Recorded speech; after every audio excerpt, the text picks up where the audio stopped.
seiring dengan kita kerjasama regional dengan kabupaten sekitar, kemarin kita kerjasama dengan anggota DPD RI, kemudian kita juga tentunya akan bekerja sama dengan bagaimana agar Bandara Jenderal Sudirman diaktifkan kembali. Beberapa waktu yang lalu sudah aktif Citylink, cuman sekarang lagi off. Dan ketika itu bisa terwujud, inilah momen selama saya menjadi ketua akan membuat rekomendasi agar final internasional di dua benua Asia Australia bermainnya di Banjarnegara. Itu mimpi saya, Pak, untuk membuat magnet yang baru, membuat orang tercengang. Banjarnegara pelosok kok banyak banget orang Australia, Banjarnegara kabupaten terpencil kok banyak orang Korea, orang Jepang main bola. Itu yang mau saya lakukan, Pak. Jadi langkah-langkah yang tidak biasa harus kita lakukan dalam rangka menghadirkan magnet di Banjarnegara agar semua orang dari luar Banjarnegara ingin datang ke Banjarnegara karena memang ada magnetnya yaitu sepak bola, dan saya kebetulan saya di bidang itu.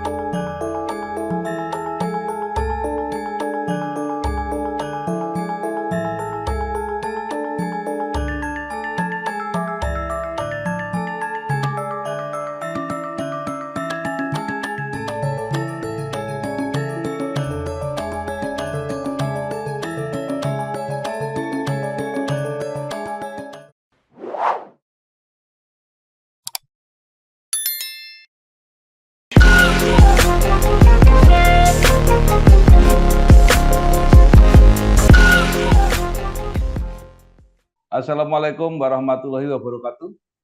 Bersama saya Bambang Sadono di kanal Inspirasi Jawa Tengah. Mudah-mudahan kanal ini selalu bisa memberi inspirasi, motivasi, dan edukasi. Kami sedang mempersiapkan beberapa video wawancara untuk ikut memantau pelaksanaan pilkada serentak di seluruh kabupaten, kota, dan provinsi, termasuk pemilihan bupati dan wakil bupati Banjarnegara periode 2024-2029. Saat ini saya sudah bersama dengan salah seorang tokoh pengusaha di Banjarnegara, yaitu Haji Rohman Supriyadi. Apa kabar Pak Rohman? Alhamdulillah baik Pak Bambang. Sekondure Pak Bambang sehat? Alhamdulillah juga. Pak Rohman lahir di Banjarnegara 20 November 1976. S1 diselesaikan di STI Pembangunan Jakarta. Merupakan pengusaha yang sukses dan aktif di dunia olahraga sepak bola profesional, serta menjadi pemilik diklat sepak bola Merden Banjarnegara. Pada Pileg 2024 terpilih menjadi anggota DPRD Banjarnegara. Nah, Pak Rohman, kalau ada hal yang kelewatan dalam perjalanan karir, baik ketika menjadi pengusaha, kemudian masuk politik, silahkan dilengkapi. Baik Pak Bambang, kalau latar belakang saya di bidang usaha memang salah satunya adalah saya mendirikan Optik Kita Jawa Tengah begitu, yang kemudian berkembang menjadi Optik Kita Indonesia. Ya, kebetulan ada 30 kota, 30 cabang waktu saya masih bergelut di pengusaha. Kemudian di tahun 2011 semua saya franchise-kan, sehingga saya sekarang pemilik franchise-nya Optik Kita Indonesia. Kemudian saya juga pernah menjadi pengusaha di bidang properti, membangun perumahan-perumahan, antara lain perumahan ya Kita Jaya Perme, walaupun tidak banyak ya karya saya di bidang usaha. Kemudian usaha di peternakan juga. Dan kalau berbicara tentang pengalaman di olahraga, saya saat ini duduk sebagai Ketua Asosiasi Akademi Sepak Bola Anak Asia Australia. Jadi di dua benua itu ada Asosiasi Akademi Sepak Bola yang dari dua benua. Saya ketua sampai tahun 2029, setelah jabatan periode pertama saya 2019 sampai 2024, dan tanggal 1 Maret 2024, 2 bulan lalu, kami sudah mendapatkan surat lagi untuk perpanjangan sampai dengan tahun 2029.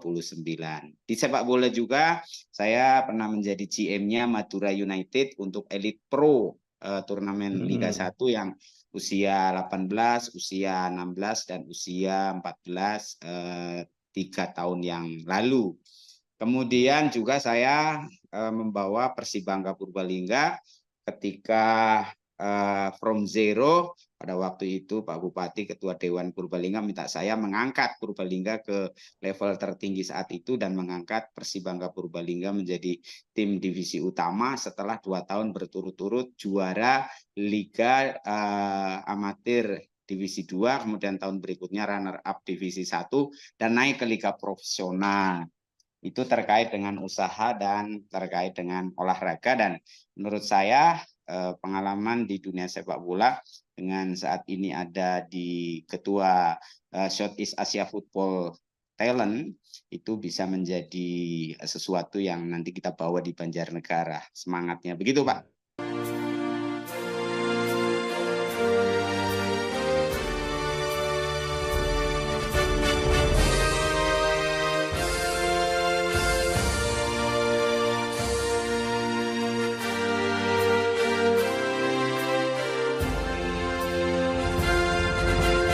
Ya, baik, luar biasa. Bapak sukses di usaha, sukses mengurus olahraga. Nah, sekarang ingin mencalonkan diri sebagai bupati di Banjarnegara. Apa yang Bapak ingin capai dengan jabatan itu? Begini, saya membuat prinsip pokok dalam diri saya adalah bahwa hidup saya ini ada fase-fase yang semuanya harus menjadi manfaat. Pertama, fase tahapan awal kan menjadi orang dewasa dulu, sudah saya lalui. Lalu menjadi fase orang berkeluarga, punya istri sudah saya lalui. Kemudian jadi bapak, punya anak sudah saya lalui. Kemudian memikirkan ekonomi keluarga sudah saya lalui. Sebagai pengusaha saya lalui. Pemain bola dulu saya lalui, pelatih saya lalui, menjadi CEO klub profesional saya lalui, menjadi pemilik saham klub profesional saya lalui, dan sudah banyak fase yang saya lalui secara pribadi. Dan di usia 40 tahun saya sudah berpikir bahwasanya ketika Rasulullah usia 40 tahun ini sudah jadi Rasul, maka usia saya 40 tahun ke atas harus menjadi pengabdian. Dan pengabdian itu kan salah satunya pengabdian kepada bangsa dan negara, yaitu pengabdian politik, karena Indonesia adalah negara demokrasi. Maka pada saat umur 48 tahun ini, bentuk tanggung jawab saya sebagai warga Banjarnegara adalah terlibat dalam pemilihan kepala daerah.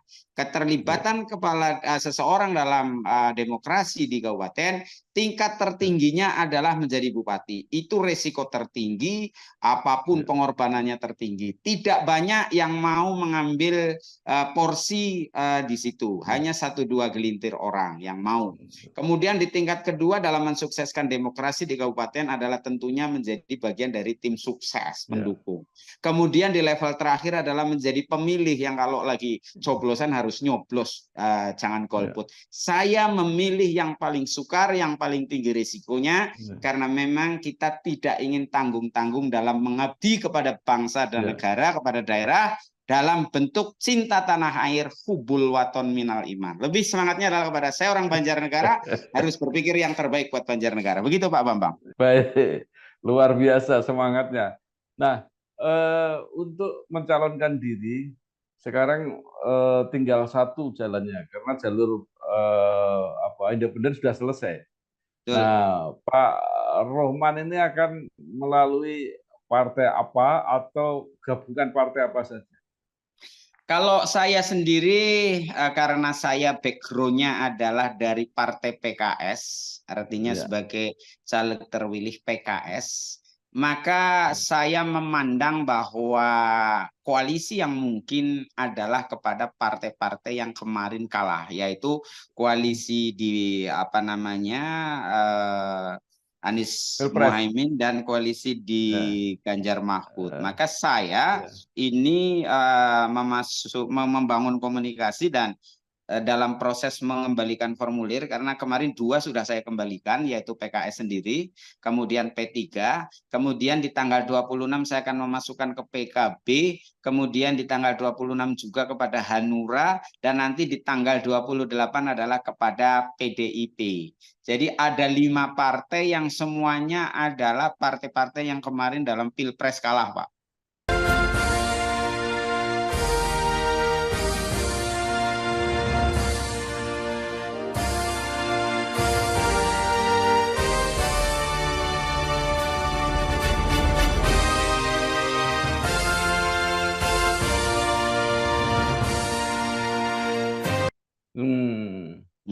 Ya, baik. Koalisi sudah dijajaki. Bangun. Nah, sekarang pertanyaannya, program atau apa visi misi apa saja yang akan Bapak tawarkan sehingga partai-partai itu tertarik untuk mendukung Pak Roman? Yang pertama, kita peta yang sementara saya dapat dari Ya. diskusi ke sana kemari, kemudian dari masukan berbagai pihak bahwa 62% warga Banjarnegara ini kan hidupnya bergantung kepada sektor pertanian, Pak. 60% itu sektor tertinggi, Pak. Nah, Ya. kemudian saya memetakan pertanian itu juga saat ini sudah mulai ditinggal oleh kaum-kaum muda ya, kaum milenial itu enggan untuk bertani gitu kan. Sementara itu sesuatu yang sangat fundamental bagi kehidupan masyarakat. Maka yang pertama yang saya akan kuatkan, prioritaskan tentu adalah sektor pertanian. Kemudian yang kedua kalinya adalah sektor pendidikan, karena dengan pendidikan yang baik, yang bagus, semua anak bersekolah sampai paling tidak tingkatan SMA akan meningkatkan daripada kehidupan yang berkemajuan dari segala aspek kalau pendidikan di masyarakatnya bagus. Kemudian jangan lupa bahwa perekonomian di Banjarnegara ini salah satu kabupaten yang UMR-nya terendah, kemudian dicap sebagai kabupaten termiskin ekstrim. Itu tentunya adalah masalah perekonomian, bagaimana pendapatan masyarakat itu meningkat. Dan pendapatan masyarakat meningkat itu kan ketika beredarnya keuangan yang meningkat di Banjarnegara. Untuk membuat uang-uang di luar Banjarnegara masuk ke Banjarnegara, tentu pertama adalah dengan mendatangkan orang luar ke Banjarnegara yang mungkin sekali secara cepat untuk bisa digarap adalah menguatkan sektor pariwisata. Ketika pariwisatanya sudah kuat, maka akan banyak orang mengunjungi Banjarnegara, perputaran uang di situ meningkat. Kemudian juga tentunya adalah sektor industri. Industri, kita melihat tetangga sebelah Purbalingga di eranya Pak Triyono itu penanam modal asing dari Korea atau penanam modal nasional dari Indonesia banyak mendirikan pabrik-pabrik yang di situ menyerap tenaga kerja sangat banyak. Jadi sektor industri yang padat karya lah. Jadi seluruh masyarakat supaya bekerja. Belum penting nilai berapa pendapatan mereka, belum penting berapa besar gaji mereka, tapi bagaimana seluruh masyarakat Banjarnegara bekerja terlebih dahulu. Itu sektor industri itu baru akan berkembang ketika pemerintah itu memudahkan segala akses investasi di Banjarnegara. Baik mulai dari penyiapan lahan, ketersediaannya lapangan tenaga kerja yang murah, kemudian juga kemudahan perizinan serta daya dukung yang lain. Itu yang akan menjadi prioritas agar investor masuk ke Banjarnegara. Lalu yang selanjutnya adalah tentang yaitu pariwisata dan olahraga. Kami akan dorong pariwisata dan olahraga sebagai pintu masuknya orang-orang luar datang ke Banjarnegara. Olahraga merupakan bidang saya. Saya belum pernah di Indonesia ini saya menunjuk Indonesia menjadi penyelenggaraan putaran final internasional untuk organisasi yang saya pimpin itu tadi. Ke depan karena di Purbalingga sudah ada bandara internasional, kita harus kerjasama regional di sini agar bandara berfungsi kembali sehingga bisa menjadi ajang internasional. Karena masalah kegiatan internasional itu ada syarat bahwa paling maksimal 1 jam dari bandara terdekat. Dan kami merencanakan membuat planning di Indonesia itu ada 13 organisasi asosiasi akademi sepak bola atau asosiasi SSB. Ada 13 yang diakui oleh Kemenpora. Dan setiap asosiasi itu menyelenggarakan kompetisi anak-anak minimal 5 kelompok umur satu asosiasi. Maka 1 tahun ada namanya final nasional. Final nasional itu juara-juara provinsi diadu di 1 titik. Dan dari 13-nya saya merencanakan menggiring mereka minimal pernah menyelenggarakan final nasional di Banjarnegara. Maka sekali final nasional ada 32 sampai dengan 64 tim 1 kelompok umur, maka di dalam hari Jumat, Sabtu, Minggu akan datang 1.300 orang kurang lebih untuk bertanding berkompetisi dalam sepak bola anak. Kita ketahui sepak bola anak itu menjamur di mana-mana. Dan saya akan coba manfaatkan itu semua asosiasi final nasionalnya di Banjarnegara. Karena kebetulan juara-juara para asosiasi itu kalau mau keluar negeri kan pintunya melalui CFT, organisasi internasional kami.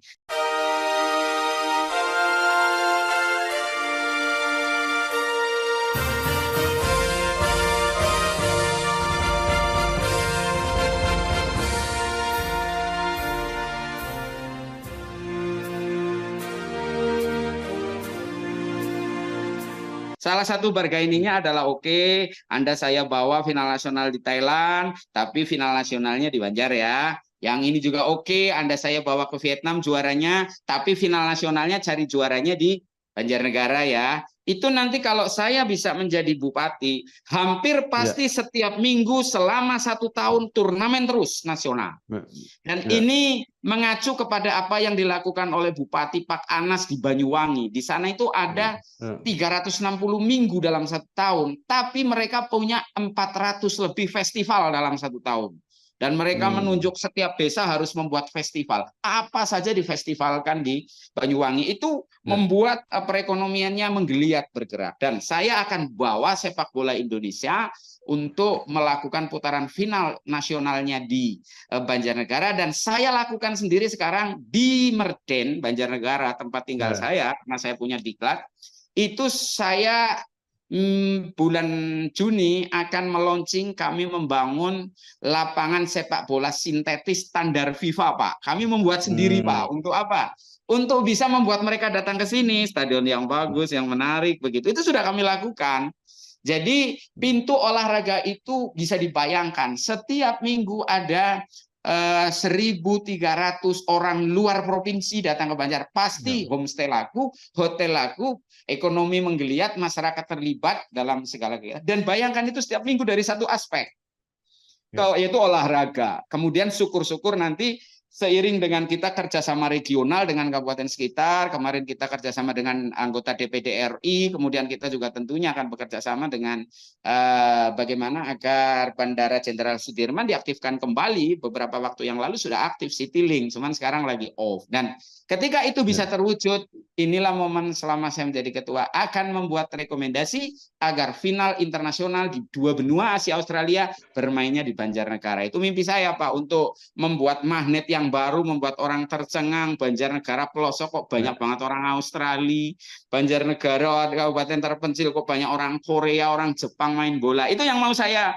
lakukan, Pak. Jadi langkah-langkah yang tidak biasa harus kita lakukan dalam rangka menghadirkan magnet di Banjarnegara agar semua orang dari luar Banjarnegara ingin datang ke Banjarnegara. Karena memang ada magnetnya, yaitu sepak bola. Dan saya kebetulan saya di bidang itu. Kemudian di sektor pariwisata, Pak, di sektor pariwisata saya akan membuat langkah yang gila juga, bahwa saya membandingkan apa yang terjadi di Genting Highland Malaysia. Genting Highland itu pegunungan dataran tinggi yang notabene tidak ada istimewanya lah, hanya cukup dingin. Tapi Genting Highland dikemas oleh Pak Mahathir Mohamad pada waktu itu dan sekarang menjadi objek wisata kelas dunia yang seluruh wisatawan dunia datang ke sana dan sangat-sangat eksotis, sangat-sangat ramai di sana. Dan saya bisa praktekkan itu di Dieng. Dieng adalah objek wisata yang di sana merupakan boleh dikatakan surganya bagi orang-orang Yunani. Artinya kapasitasnya Dieng adalah destinasi wisata kelas dunia karena kita bisa datangkan orang Eropa. Dulu di zaman Pak Harto banyak bule datang ke sana, sekarang udah nggak pernah lagi, Bapak. Dan akan kita hidupkan dengan cara apa? Kami akan membangun jalan yang lebar dari pusat kota Banjarnegara menuju Dieng. Dan 3 kilo atau 2 kilo sebelum Dieng, sebelum candi yang ada di Banjarnegara itu, maka saya akan membuat terminal besar agar seluruh bis-bis stay di situ. Di situ perlu dibuat mall agar semuanya juga terkumpul di situ. Kemudian untuk naik ke Diengnya, mereka kita naikkan gondola. Seperti di Genting Highland. Setiap 30 detik itu gondola ke satu, muter lagi, jauh lagi. Jadi orang sangat eksotis nanti akan berada di dalam gondola, melihat indahnya Dieng dari atas, dan akhirnya masuk ke Dieng. tidak harus dari Wonosobo, tapi memilih dari Banjarnegara karena ada tempat yang eksotis itu. Nah, itu akan membuat turis datang. Ketika turis sudah pada datang, wisatawan lokal sudah datang, sepak bola sudah datang, maka disitulah Banjarnegara akan kedatangan banyak orang dari luar, berarti itu akan meningkatkan pendapatan masyarakat. Dan tentunya pendirian pabrik-pabrik ini sudah harus digarap dengan konsep jaringan nasional, jaringan internasional, dan juga di kabupaten sebelah Purbalingga kalau tidak salah sudah sangat banyak pabrik dan mereka keterbatasannya adalah SDM yang sudah habis dan mereka akan ekspansi ke daerah sekitarnya, berpeluang kita geret ke Banjarnegara agar dibangun di Banjarnegara pabrik-pabrik itu. Itu Pak, jadi konsepnya saya akan mengembangkan sektor pertanian, kemudian pendidikan, kemudian tentunya adalah pariwisata, dan olahraga saya gabung jadi satu, kemudian adalah investment atau investasi, itu menjadi prioritas utama Pak Bambang. Di dalam rangka meningkatkan perekonomian masyarakat itu. Nomor satu, kalau masyarakat punya uang kan tiap Sabtu Minggu juga plesir, Bang, kan begitu. Nah, Pak Rohman ini hanya mempersiapkan diri menjadi bupati atau juga bersedia nanti misalnya ada yang meminta jadi wakil bupati? Saya berkomunikasi dengan partai-partai yang kami lamar adalah sebagai R1 Bapak, sebagai bupati. Karena kalau di dalam benak pikiran saya, seorang bupati itu memiliki wewenang mutlak, wewenang penuh untuk membawa gerbong ini mau kemana. Dan saya kan tipikal orang yang, makanya tagline saya yang akan saya buat besok adalah cara gila memimpin Banjarnegara. Kalau sudah judulnya ada gila, maka seluruh ASN itu nanti nggak bisa tidur, harus mengejar saya untuk kerja keras ya, karena caranya cara gila Pak, kerjanya juga gila-gilaan nanti gitu. Jadi itu salah satu yang pengen saya kerek semua ASN, mau saya kerek semua SKPD menjadi petarung semua untuk memajukan Banjarnegara. Sesuatu yang baru mungkin di awal akan mengagetkan, tetapi sesuatu yang baru kalau sudah biasa dilakukan minimal 1 bulan saja akan menjadi kebiasaan yang mengasihkan. Maka saya mengambil sebagai R1 karena kalau jadi wakil saya harus mengikuti cara kerja bupatinya yang belum tentu cocok dengan saya Pak. Maka saya akan lebih baik mengabdi sebagai anggota dewan kalau tawarannya adalah R2. Demikian Pak Bapak.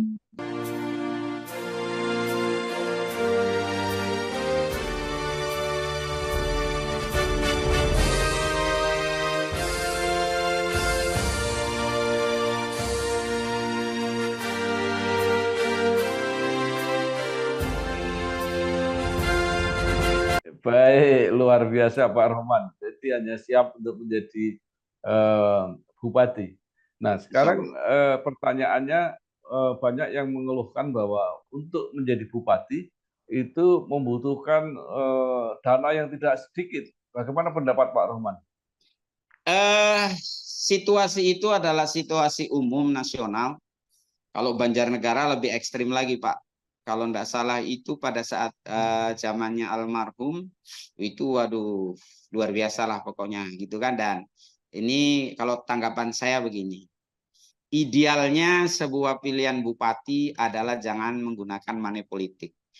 Uang hanya cukup untuk operasional tim sukses, untuk sosialisasi, uang hanya cukup untuk pengkondisian awal, uang hanya cukup untuk mengantar bupati atau membayar saksi. Tapi kalau untuk money politik yang dibagi-bagi, idealnya itu jangan idealnya. Tetapi kesalahkaprahan ini kan harus disikapi bersama. Maka saya bersama semua komunitas maka berkampanye untuk menghilangkan money politik. Kampanye itu kan bisa berhasil, bisa tidak ya Pak ya. Maka yang paling penting kita sebagai pembawa moral, karena logikanya begini. Ketika bupati maju dengan menghabiskan biaya yang besar, kemudian bupati itu nggak punya uang sendiri, terpaksa pinjam atau ternyata harus dalam tanda kurung adalah berkomplot dengan pengusaha yang menginginkan ini itu, maka celakanya nanti bupati ini akan pelo Pak. Bupati akan pelo. Dari artinya pelo itu akan dikondisikan oleh pemodal. Kalau bupatinya nggak menyiapkan anggaran sendiri. Nah, maka pertama yang akan kami lakukan adalah mengkampanyekan gerakan moral bahwa Banjarnegara tidak boleh dibeli. Karena apa? kalau Banjarnegara ini pemilihnya minta uang dan patokan nyoblos adalah uang, yang terjadi bupati yang tidak sehat akan berkata, kalian suaranya sudah saya beli, maka terserah saya mau ngapain aja, terserah saya, hak kamu sudah saya bayar. Bupati nggak salah bicara kayak gitu loh, Ya. Pak. Kita akan Ya. edukasi masyarakat untuk itu. Nah, kalau masyarakat menginginkan bupati yang begini, maka harus bersama bupati itu, ayo dipilih tanpa uang. Kan begitu. Nah, yang kedua kalinya, fakta dari survei saya bahwa nampaknya yang sadar tidak perlu menggunakan uang maksimal adalah 30%. Oh. 70% masih uang bicara, Pak. Jadi kita agak susah kalau kita mau mengikuti idealisme dan mengikuti menggarap segmen pasar yang no MP, itu suaranya sedikit akan kalah, gitu kan? Tapi kalau kita mengikuti MP, maka yang tadinya siap nggak MP ikut-ikut minta MP juga gitu, Pak. Kan itu sih malakama, Pak. Maka yang akan kami lakukan, kami sedang mengupayakan bahwa partai dalam tanda kutip partai Islam, yaitu PKS, P3, PKB, itu kan punya background semua. Background NU, background Muhammadiyah, background pesantren. Saya menginginkan ormas kami Partai Islam adalah memberikan sosialisasi kepada masyarakat bahwa untuk kali ini, ayo kita Partai Islam bersatu tanpa money politik agar bupati kita bekerja dengan baik pada saat jadi. Dan kami sedang mengarah ke sana, Pak Sadono. Perkara nanti berhasil atau tidak mengatasi masalah MP, wallahu a'lam. Yang jelas kami harus berjuang menuju ke sana. Atau endingnya terakhir nanti adalah bahwasanya ketika seorang bupati mampu membiayai sendiri tanpa dalam tanda kutip kerjasama dengan katakanlah bandar-bandar, investor-investor, kok bupatinya sanggup punya dana sendiri, maka ketika bupati itu sudah niatkan itu sebagai sedekah, maka itu pun tidak akan mempengaruhi kinerjanya, Pak. Jadi kuncinya adalah harus berjuang dengan uang sendiri tanpa kompromi dengan penitip modal, Pak, menurut saya gitu. Besarnya kecilnya berapa, harapannya diterima oleh masyarakat karena itu sodakoh, Pak, gitu, Pak. Konsep saya gitu, Pak. Baik, terakhir pertanyaannya, apakah Pak Rohman juga akan menggunakan konsep sodakoh itu? Situasi politik yang akan bicara, Pak. Oke. Karena mohon doa restunya, saya hari ini kan baru dalam kapasitas memasukkan lamaran. Nanti saya harapkan setiap partai akan melakukan fit and proper test. Kami akan presentasikan langkah-langkah yang akan kami lakukan. Dan karena inti dari saya nanti jadi calon bupati atau tidak adalah turunnya rekomendasi. Saat ini kami masih berjuang untuk mendapatkan rekomendasi dari partai-partai yang kami harapkan, Pak. Mudah-mudahan segalanya berjalan dengan baik, sehingga nanti saya bisa bicara bagaimana mengendalikan MP itu, Pak, begitu. Iya, baik, baik. Terima kasih sekali Bapak Haji Rohman Supriyadi, pengusaha politisi yang berniat mengabdi kepada Kabupaten Banjarnegara. Mudah-mudahan semua lancar dan bisa mencalonkan diri kalau terpilih. Mudah-mudahan sesuai dengan harapan masyarakat Banjarnegara 5 tahun yang akan datang. Saya kira itu, Pak. Terima kasih. Amin. Terima kasih, Pak Bambang. Pak Bambang adalah politisi senior. Kapan-kapan saya mau sowan, ngangsung ilmunya, Pak, gitu ya. Mohon dibukakan pintu lah. Sekarang luar biasa. Salam hormat untuk keluarga besar. Makasih. Ya.